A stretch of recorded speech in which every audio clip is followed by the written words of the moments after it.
She was 17, soaked to the bone, and invisible to the world. Rain didn't fall, it stabbed the city.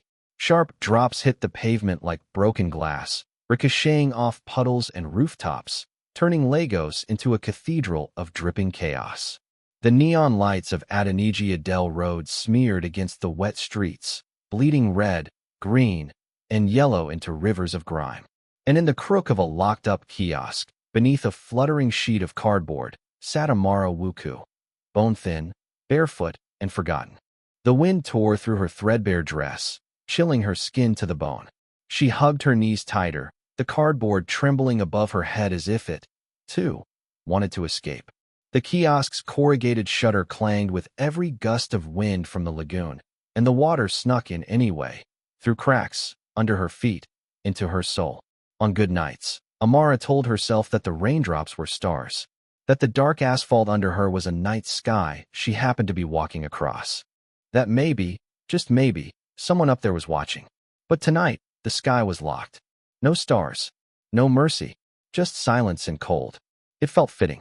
Ever since the day they buried her father, her world had stayed dark. She remembered the sharp thud of red soil hitting the wooden coffin, the heavy silence after the final prayer, and the flash of crimson gel in her stepmother's wig. A beacon of warning, not mourning. Within the hour, the woman had turned to her, lips twisted in scorn. You should have gone with him, witch. And just like that, Amara had become a refugee on her own street. She'd walked away from that house with a plastic bag, a worn Bible, and the desperate idea that she could still finish secondary school. Since then, she'd learned that a human being could disappear without anyone noticing. That days could pass without names, without warmth, without anything but hunger gnawing behind her ribs like a rat with sharp teeth. But even ghosts can dream. She was crouched beneath the rusted overhang of a newsstand when she heard it. Snatches of excited chatter between two market women. Trade fair start for Tafawa, Balewa Square. Plenty food. Company's day look for workers.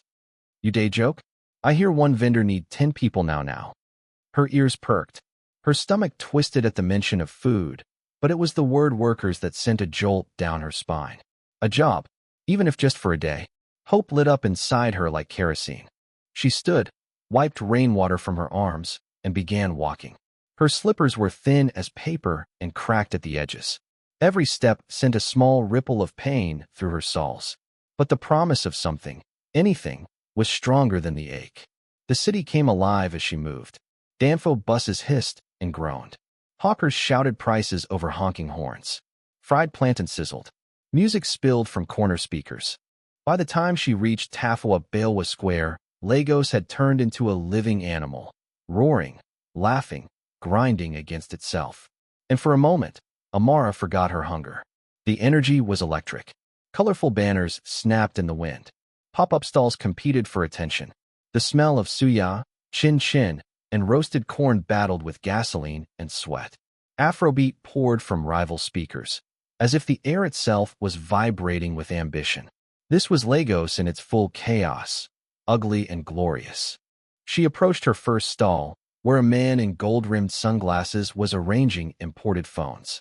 Her voice shook slightly. Please, sir. I can help. Arrange stock. Clean. Just anything. The man didn't look up. He gave her one glance and scoffed. See your dress. My customers go run. A beg, comet. His laughter followed her as she walked away. At a food truck, she asked to wash plates. No hygiene permit. The chef muttered, not even meeting her eyes. 12 stalls. 15. 18. Each rejection carved something out of her. Her optimism was dying, slow and painful. By dusk, the square was glowing with artificial lights. Loudspeakers blared, crowds buzzed, but Amara drifted like a shadow, nearly numb. Her legs trembled from exhaustion, her thoughts scattered. Maybe tomorrow. Maybe. Her foot hit something. She looked down. A black leather square, face down on the concrete. A wallet. She froze. In Lagos, people didn't just find wallets. They got mugged for them. But this one was untouched. Heavy. Real. She knelt instinctively, picked it up, opened it. $30 bills. Crisp. Clean. Pristine. Amara stopped breathing. Her heart slammed against her ribs. She had never held even $5 in her hands before. This wasn't money. It was a miracle. She stared at the bills, then saw the ID card. A man's face, clean-shaven, charismatic, powerful. Mr. Au Chikwudi Okoro, it read. Chairman and CEO, Okoro Global Holdings. An address gleamed beneath his name. Ikoyi. Her brain began to race. She knew the exchange rate. $3,000, around 5 million naira at the black market rate. Enough to get an apartment. Learn tailoring. Start a small shop. Enough to stop being a ghost. She could vanish into a better life. No one saw her pick it up. No one would know. And hadn't life already taken everything from her? She stared at the wallet as if it were a live thing. Power hummed through it. Temptation had a weight. She could run now. Find a roadside lodge. Buy food. Sleep under a real roof tonight. But then, her mother's voice. So soft, so distant, it almost didn't reach. Wealth built on stolen foundation will forever tremble. She could smell her mother's skin again, shea butter and old soap. She could feel that callous thumb on her cheek. Her mother, long buried, whispering still. She stared into the night, the city lights behind her, and the wallet in her hands. Could she live with being someone else? Someone who took what wasn't theirs? Her stomach growled. Her body ached. The city didn't care, but Amara did. She slipped the wallet into her dress, held it tight against her ribs, and began to walk. Away from lights. Away from escape. Towards something harder. She found shelter against a plywood fence near the abandoned Idamoda construction site. Rusted rods curled into the sky like broken fingers. The rain returned. Heavier this time. Crueler. And Amara sat, legs folded, arms wrapped around her knees. The wallet pressed against her chest like a promise she wasn't sure she could keep. All night, she argued with herself. Her thoughts a war zone. Keep it. Escape. Return it. Endure. One voice told her this was a gift. Mercy. A chance from God. The other voice, the harder one, whispered, You are still your mother's child. She dozed. Dreamed of paper oceans. Woke. Shivered. Dreamed again. By the time dawn peeled the sky open, her decision had settled inside her like stone. She would return it. Consequences be damned. The only problem? She had no money for transport. No phone. No map. Just blisters on her feet. And the echo of a dead woman's voice. She rose. I'll walk, she whispered. The sky remained starless. But in her chest, one flicker of light refused to go out. She had no map, no money, and no right to believe anyone would care. And yet, Amara walked. 30 kilometers stretched between her and the address on that ID card. 30 kilometers of hot concrete, angry traffic, and eyes that would glance at her just long enough to look away. But her legs moved. Slowly, stubbornly. She crossed the city like a pilgrim walking toward a truth no one else believed in. By mid-morning, she was at the edge of Balagan Market. The place roared with noise and color, traders shouting, children weaving through carts, smoke curling from roadside grills. Her stomach ached from emptiness. She hadn't eaten in nearly 2 days. She stood still for a while, letting the crowd flow around her like a river. Beneath her dress, the wallet pressed against her ribs, heavy not with cash, but with a war. She felt it like a weight she had chosen to carry. Not punishment, not guilt, conviction. But convictions didn't buy bus fare. She needed 2,000 Nigerian nairas to get to Ikoyi. She had 100. She tried asking. Please, sir, she said to a man unloading yams. I found something important. I just need help getting to the owner. The man looked her up and down. Found what? A wallet. His eyes narrowed. With money. Yes, she answered quietly. But I want to return it. The man barked a laugh. So God bless you. And you want to spit in his face? He hoisted the sack and turned away. Use your head. This city no day reward mumu. She tried again. A woman frying plantain shook her head before she even finished. Return to who? Rich man for Ikoyi? The woman clicked her tongue. Not poor people like you day find miracle, and when it come, una go reject am. Suffer day hungry you. Another voice cut in from nearby. If you no one keep am, give me. I go manage the money for you. Laughter followed her as she walked away. Cruel. Familiar. The more she asked, the more the city reminded her. Honesty was entertainment to them. A joke. By noon, she was sitting on the edge of a gutter. Dirty water flowed by her torn slippers. She didn't cry. Her face had forgotten how. What if they were right? The thought crept in slowly. What if this was her moment, and she was wasting it? She took out the wallet, opened it again. The dollars looked fresh, untouched by guilt or pity. They just sat there, waiting. She imagined it again, an apartment, food, a future, clean clothes, her own door, her own lock. No more fear. This is mercy, the whisper said. Take it. But then another voice rose inside her. Lower, older, stronger. If you take what's not yours, how will your story ever be clean? Her mother again.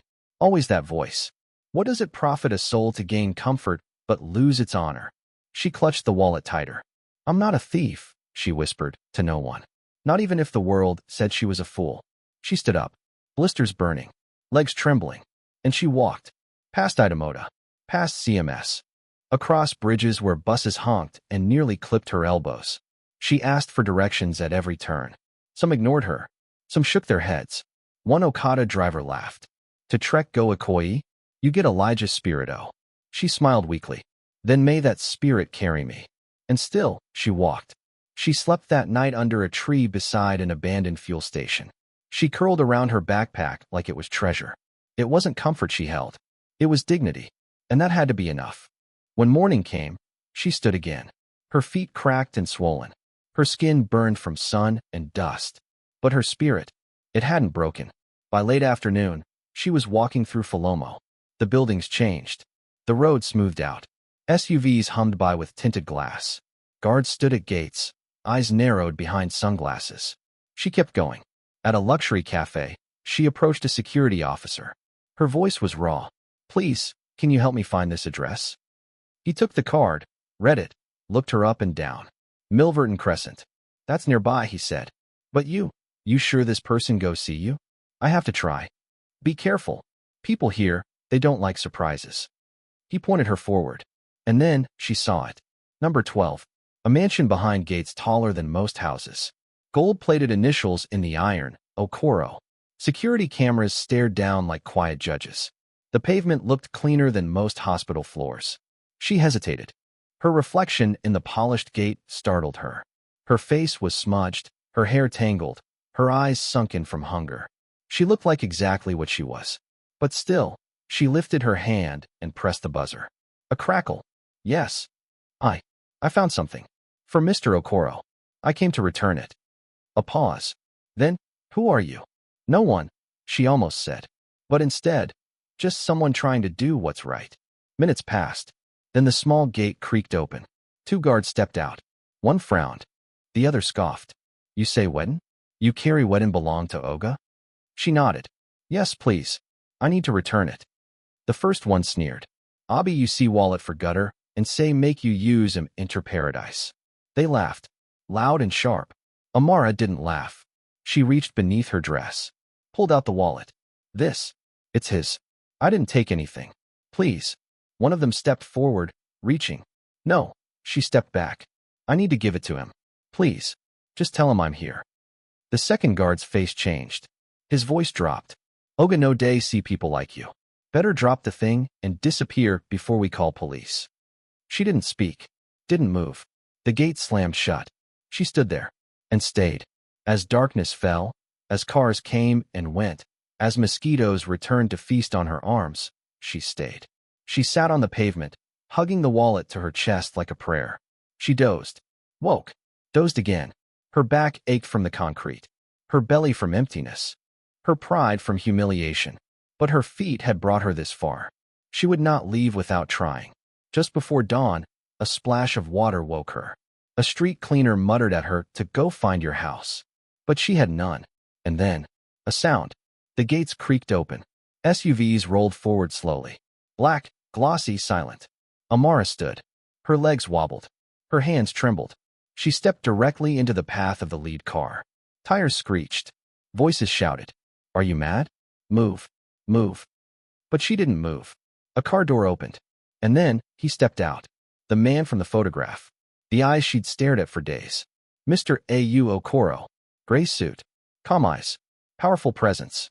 He looked at her like one might look at a riddle. Who are you? She opened her mouth. No words came. Then slowly, she held out the wallet. This belongs to you, sir. He didn't move. Just stared. Behind him, engines idled. Guards hovered. But time froze. Her hands ached from holding it out. Her lips cracked from thirst. But her voice, when it came, was steady. I walked 3 days to bring it back.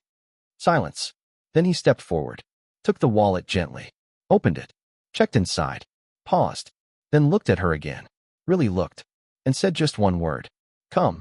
She followed him through gates that looked like they had never opened for someone like her. Mr. Okoro walked ahead in slow, deliberate steps, not glancing back once. His guards parted like a river around them, unsure what to make of this ragged girl and their boss's sudden detour. Amara clutched her arms, unsure where to place her eyes. The driveway was paved with interlocking bricks, so clean she felt guilty stepping on them. Sculpted hedges lined the path. The air smelled of jasmine and power. The main house loomed ahead like a palace. Marble steps, glass doors, not a single crack in sight. Inside, cool air wrapped around her like water. Her throat tightened. Chandeliers shimmered above. Floors gleamed. Silence reigned. A maid appeared from behind a curved staircase. She froze at the sight of Amara, blinking as if she'd just seen a ghost. Amara understood. She must have looked like a stray dog someone dragged into a wedding. Mr. Okoro didn't pause. Guest room. Warm bath. Food. Real food. Something solid. The maid stammered. Sir, she's very dirty. I know, he said, his voice quiet but immovable. That's why I said bath. He turned to Amara. Go with her. We'll talk after. She nodded, almost bowing. Her feet moved before her mind caught up. The hallway stretched like a dream. Every corner whispered wealth. A gold-framed mirror reflected a girl who didn't belong. Her skin was dust-caked. Her feet blistered. Her eyes hollow. The maid, whose name was Ijoma, led her upstairs with silent disapproval. But she didn't speak cruelly, just efficiently. Bathrooms there. Towels clean. Don't flood the floor. Amara stepped inside and locked the door behind her. Then she stared. The bathtub was white porcelain. The water ran hot. Steam curled up like prayers. She peeled off her dress slowly, each layer clinging like old shame. Her skin bore the story of every night spent on concrete, every morning woken by sun or shouting. She stepped into the bath and gasped. Warmth wrapped her bones, coaxing the pain out. For minutes, she didn't move. She just sat, water rising to her collarbones, tears mixing with soap and silence. She washed slowly, carefully, like someone afraid the dream might break if she moved too fast. Ijoma returned with clothes, clean, cotton soft. A simple lavender dress and a scarf for her hair. Then came the food. She stared at the tray in disbelief. Jollof rice, 2 grilled chicken thighs, a glass of cold malt, a small bowl of mango slices. Amara didn't cry. She just stared, motionless, then whispered the only prayer she remembered. Thank you for daily bread and those who share it. She ate slowly, tasting each grain like it was a miracle. Later, she was guided to a lounge with floor-to-ceiling windows that opened onto a lagoon view. She stood in the corner, unsure if she was allowed to sit. Her hands fidgeted. Mr. Okoro was already there, dressed in a fresh navy suit, sipping from a glass of water. Come, he said gently. She sat on the edge of the couch like a schoolgirl awaiting punishment. What's your name? Amara no Chikuwuku. Where are your parents? My mother died when I was 10. My father, 3 months ago. You've been on the street since then? She nodded. What happened to your stepmother? Amara hesitated. Then, she said I was a witch. That I brought misfortune. She burned my school books. Said I should have died with my father. Mr. Okoro's expression barely changed. But his jaw clenched. And yet, he said softly, with all that pain, you returned a wallet filled with more money than you've ever seen. She looked down. I almost didn't. His eyebrow lifted. I wanted to keep it. I thought maybe God had finally remembered me, that it was my chance. But you didn't. No, she whispered. Because my mother once told me. We may be poor, but we are not thieves. Silence stretched between them. Long. Still. He looked at her. Not the way people looked at beggars, but the way doctors look at test results. I believe you. Her head jerked up. You do? Yes. And I admire you, Amara. I'm nobody, sir. Some nobodies carry more light than all the somebodies combined. He stood, walked to the window. You should rest now. Tomorrow, I'll tell you what happens next. That night, she slept in a real bed. No cardboard. No puddles. No fear, just silence. And stars. She awoke with sunlight on her face and a strange, impossible thought. Maybe this wasn't a dream. The sheets were smooth. Her body still ached, but something deeper, something quiet and stubborn, had begun to heal. She stood in front of the mirror. The girl staring back wasn't beautiful in the way magazines showed, but she was clean. Braided hair, clear skin, dignified, almost new. A knock. It was Ajomo again, this time with a breakfast tray. Hot yam porridge. Juice. Olga says he'll receive you in the study when you're done. Amara nodded. Thank you. She ate in silence. Every bite tasted like a promise. She still didn't know why this man had brought her in. Why he hadn't dismissed her like everyone else. Why he'd canceled his meeting for a girl who'd arrived at his gates looking like a walking apology. But whatever the reason, she would not waste this moment. The study was soaked in history. Dark wood, tall shelves, books older than her, awards, photographs. A large painting of a regal woman in traditional attire loomed over the room. She was my mother, Mr. Okoro said as he entered. Mama Neoma. She taught me how to read people. Amara turned and greeted him. He gestured to a seat. She obeyed. I wanted to thank you again. What you did, it's rare. I just did what I thought was right, even when no one would have blamed you for doing otherwise. She nodded slowly. Tell me everything, Amara. From the beginning. I want to hear it from you. So she did. Her voice trembled at first, then steadied. She spoke of her childhood, her father's kindness, her mother's death, her dreams of becoming a teacher, her stepmother's cruelty, the night she was thrown out, the market stalls, the hunger, the insults, the shame. When she described finding the wallet, her voice broke. For a moment, I thought it was my miracle. I thought it was the answer. But you didn't take it. No, she said, because I wanted to sleep at night, without fear in my heart. Mr. Okoro was silent. Then he said, You deserve more than thanks. Amara blinked. Sir, I'm not offering charity. I'm offering you a future. You've proven something most people never do. He reached into a file and slid it across the desk. I'm enrolling you in a mentorship program. Classes, skill training, eventually, a position in one of my companies. Her mouth fell open. But I don't have certificates. I didn't even finish school. You have the one thing money can't buy, he said quietly. A clean conscience. He looked down, as if remembering something painful. The world rarely rewards people like you. But I will. She couldn't speak. Her throat was a knot. Why are you doing this for me? She whispered. He smiled faintly. Maybe kindness is the only thing worth being rich for. That evening, Amara stood on the guest room balcony. The lagoon shimmered. And deep inside her, something bloomed. Not fear. Not hunger. Hope. But as the breeze stirred her braids and the stars blinked awake, another question formed. A question she had no answer to. Who exactly is this Mr. Okoro? And why does he care so much about one lost wallet? She didn't know yet. But she would soon. And what she'd learn would change everything. The following morning, Amara stood barefoot on the terrace, looking out at the Lagos Lagoon. The sky stretched wide and golden above her, as if, for the first time, it was letting her breathe. Below, the city buzzed with its usual madness. Honking danfos, shouting hawkers, impatient chaos. But up here, in this quiet bubble, everything felt distant. Safe. She turned as his voice called gently behind her. Amara. Mr. Okoro stood by the doorway in a crisp white shirt, sleeves rolled. A mug of tea in his hand. He didn't look like a billionaire this morning. He looked like someone's uncle. Calm. Grounded. Good morning, sir, she said, stepping aside. You slept well. Yes. Better than ever. Good. Come. Let's eat outside. She followed him to the terrace. The table was already set. Slices of fresh pawpaw, steaming yam and egg sauce. A jug of zobo chilled with mint. She sat carefully, still not used to this life. Still unsure if any of it was real. He poured her a glass, took a sip of tea, then said calmly, You're probably wondering why I'm doing all this. Her spoon paused midair. Yes, sir. I've been wondering. He leaned back. You deserve to know. She listened, heart steady, breath held.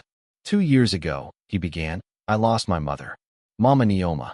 She raised me on principles, not privilege. She always said, You don't weigh a man by his wallet. You weigh him by his conscience. Amara nodded slowly.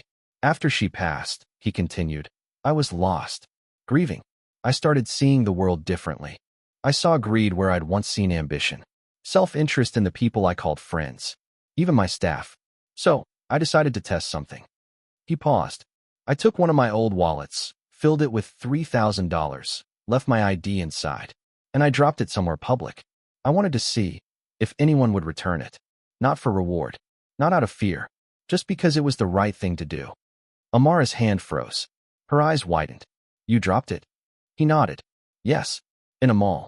Then again, a month later, at an airport. Then on a busy road. I did it 26 times. Each time, I waited. She stared, stunned.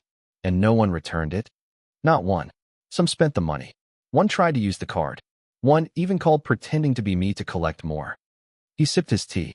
After a while, I thought my mother had been wrong. That maybe we'd all become animals pretending to be civil. His eyes met hers.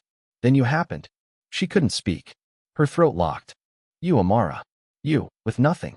You, who walked across the city in torn slippers. You who slept on the pavement and still chose honor. You passed a test you didn't even know existed. Amara blinked hard, willing the tears not to fall. He reached under the table and placed a white envelope before her. What's this? She asked softly. He didn't answer, just nodded. She opened it slowly. Inside, a cashier's check. $1 million US. Her breath hitched. Sir, no, I can't. You can, he said, his voice gentle. And you will. This isn't a gift. It's an investment. She covered her mouth. I don't even know what to do with this. That's why I'm not leaving you alone. You'll have mentors, financial training, a place to live, and a role, one you'll grow into. She looked at him, bewildered. Why me? Because you've already proven the most important quality of leadership, conscience. That's something no school can teach, and no amount of money can fake. She began to cry softly, not the broken sobs of someone drowning, but the trembling release of someone coming up for air. He stood, walked to the balcony's edge. You reminded me that integrity isn't dead, that there's still hope in this country. You didn't just return a wallet. You restored something inside me. Amara stood too. Her voice cracked. Thank you, sir. I swear I'll work. I'll prove it wasn't a mistake. He turned, smiling faintly. I already know that. That night, Amara didn't sleep in the guest room. She slept in a world that had changed. She was no longer a girl with empty pockets and aching feet. She was someone who had returned something and found everything. But Lagos wasn't done with her just yet. Because the next morning, when Mr. Okoro handed her a slim folder and said, "There's one more thing," she felt the ground shift again. Inside the folder were property papers. Her name, Amara Rose Nochukwu. Location, Jabi, Abuja. A 2-bedroom flat, fully furnished. 5 minutes from Okoro Global's regional headquarters. She blinked. Abuja? Lagos is where you survived, he said simply. But Abuja is where you'll thrive. He handed her a second envelope. Airfare, allowances, schedule, training, orientation. I can teach business, he said, but I can't teach what's already in your blood. She nodded slowly. But what if I fail? You walked 30 kilometers on torn shoes for the sake of your integrity, he replied. Failure takes less courage than that. The following week blurred. Tailors measured her for navy blue suits. A finishing consultant taught her posture, tone, and stride. She spent mornings in one-on-one lessons, basic business math, communication, presentation. Afternoons shadowing Okoro in meetings, watching how power moved in a room. Listening. She spoke little, but learned everything. Then came the board meeting. Okoro Global's quarterly review. She walked into the glass-walled boardroom beside Mr. Okoro, heels clicking on the marble. Executives looked up, curious, confused. He didn't waste time. Ladies and gentlemen, he said, meet Miss Wuku, Community Development Manager for our new housing initiative in Abuja. A murmur. A pause. One man with a graying beard spoke. Sir, forgive me. This seems sudden. Okoro's smile didn't waver. Sudden integrity is still integrity. He turned to her. Amara stepped forward. Chin up, shoulders back. Affordable housing isn't charity, she said clearly. It's an investment in stability. A city can't grow on cardboard and tarpaulin. Silence. Then someone nodded. Then another. The meeting went on. But Amara had made her entrance. That night, she sat on the hotel bed in Abuja, staring at the apartment keys in her hand. The tile floors, the humming fridge, the window overlooking Aso Rock. And she laughed, not because it was funny, but because it was real. She had walked across a city to return a wallet and ended up unlocking a life. But her story wasn't done. Not yet, because something was waiting at the edge of the past. A ghost she hadn't faced, a voice that once called her witch, a house she'd been thrown from, a door she might one day choose to knock on again. 6 months later, Amara stood beneath a banner that read Rose Gardens, a place to grow. Behind her, pastel-painted townhouses glowed under the December sun. Their fresh coats hadn't dried fully, but children were already darting between corridors, laughing like they were chasing the future. It was the first phase of a new affordable housing estate in Kubwa, the same neighborhood where she had once seen barefoot children sleeping on crates, just like she had. Now they were home. Photographers jostled for a good shot. Reporters scribbled. A local minister adjusted his tie and smiled for cameras. But all eyes drifted, sooner or later, to the young woman in the center of it all, the one in a navy blue suit, standing by the ceremonial ribbon with a quiet kind of pride. Amara took the microphone. She didn't read from notes. "I once slept under a bridge," she began. Gasps whispered through the crowd. "I begged for water. I walked through Lagos with nothing but hope in my chest and pain in my feet. But a stranger's kindness changed my life. And that taught me something. That kindness is an investment, and the return it gives is people." She lifted the scissors, cut the ribbon, and the doors behind her swung open. Children ran inside. Women cried softly. A man bent to touch the floor before stepping into his new apartment. Amara turned slightly and caught Mr. Okoro's gaze. He sat in the front row, hands folded, eyes bright. He didn't nod, didn't clap, but in his quiet stillness, she read everything. Approval, pride, a kind of blessing. That evening, he hosted a celebration on a rooftop terrace overlooking the Abuja skyline. It was soft and simple.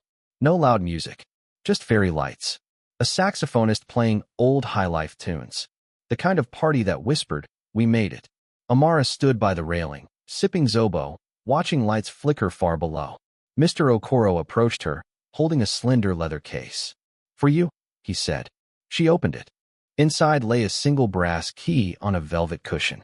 "No test this time?" she asked, half smiling. "No," he said. "You passed that long ago." "What does it open?" "Every side office we own. You're now Director of Community Impact." Amara stared at the key. Her throat tightened. "I don't know what to say." He looked at her. "Say nothing. Just use it wisely." She closed the case, pressed it to her chest. "I will. You already do." Later that night, as the last guests left and the city returned to its regular hum, she stayed. Alone, on the rooftop. She looked up. The sky, once a sealed vault, now shimmered with stars. But the story had one more stop. A call had come from Lagos. A neighbor from her old street. Her stepmother, Nkechi, had fallen ill. Badly. At first, Amara felt nothing. Then something strange. A feeling she couldn't name. Not pity. Not anger. Maybe a kind of quiet responsibility. She asked for 2 days' leave and flew to Lagos. The compound looked smaller now. The walls she once feared were cracked and flaking. Inside, Nkechi lay on a mat. Sunken eyes. Trembling hands. When she saw Amara step in, well-fed, poised, glowing in a simple dress, she flinched. "You have come to curse me?" the woman rasped. Amara knelt down, took her hand. "I came to forgive you." Tears welled in Nkechi's eyes. "I was wrong, but I thought you were a curse." "You were scared," Amara said gently. "But I was just a child." From her bag, she pulled out a folded pamphlet. "A private clinic. A deposit slip. You'll receive treatment," she said. "No one deserves to suffer alone." Nkechi wept. Quietly. Forgiveness wasn't loud. It was soft, like breath returning to a broken body. And the walls of that small compound, walls that had once swallowed her cries, now bore silent witness to something greater than survival. Redemption. Months passed. Amara moved through cities with purpose now. She opened learning centers, organized food banks, partnered with local leaders. But she never gave speeches about struggle. She let her work speak instead. She never forgot what it felt like to be invisible. That's why she noticed a small boy chasing a punctured football outside one of the estates one day. His envelope dropped. Cash fluttered. He hadn't noticed. She picked it up. ran after him. Hey, you dropped something. The boy stared wide-eyed, took it, nodded shyly, and ran. No inner debate. No voices. Integrity had become muscle memory. That night, journaling on her balcony, Amara wrote, "He once placed temptation in my path to find honesty. Today, life placed honesty in my path to prove growth." And on the anniversary of her first walk across Lagos, a package arrived at her new office. A small brown parcel. No stamp. No label. Inside, a worn paperback. Jane Eyre. And a handwritten note. For evenings when courage feels lonely. Hey, she smiled, tracing the letter. Even now, he knew. Wealth could feed the body, but stories fed the soul. That night, as Abuja glittered beneath her, Amara stood on her balcony. The same city that once felt unreachable was now beneath her feet. She had homes to build, girls to mentor, children to shield from the label witch. She opened her desk drawer. The brass key still lay there. She picked it up, let it catch the moonlight. In its gleam, she saw not just doors, but maps, dreams, a nation waiting for builders, and a girl who had once walked 30 kilometers for the sake of a conscience. A girl who now walked corridors of influence, not with arrogance, but with unshakable peace. Because the bed she lay in no longer leaked. The name she carried no longer felt like a question, and the hands she held out no longer trembled. Epilogue, the light that didn't die. Wealth is not the money you keep. It's the integrity that cannot be bought. It's the doors you open for others. It's the clean sleep of a conscience unburied. And beneath that quiet sky, Amara Rose Nochukwu whispered one last prayer. Mama, I didn't take what wasn't mine.